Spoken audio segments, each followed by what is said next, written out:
In this quick tip, we're going to show you how to use the Quilt in a Day Bias Stripper Ruler. It's a great tool for cutting bias 2 1/4 and 2 1/2 inch strips.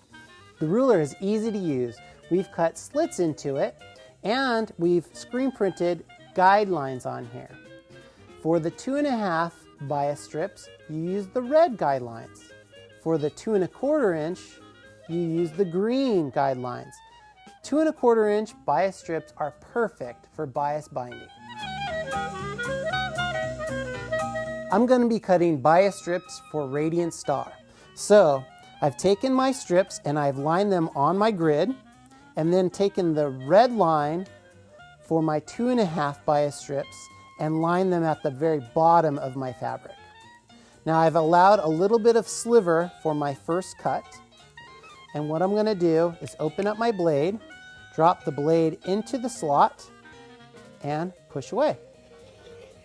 Now, you don't need to pick up your mat.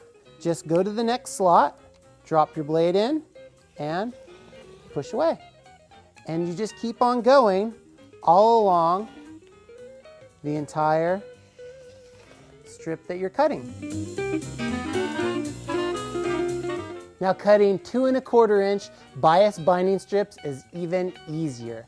I've lined up my 16 inch salvage to salvage strip on the grid, and I'm going to line up the bottom edge on the green line, and then it's the same way as you drop your rotary cutter in the 2 1/4 inch start and you push away. Now I can cut 5 of these, and on my 2 1/2 inch strips, I can cut 6. And there you have it. Bias strips, perfect.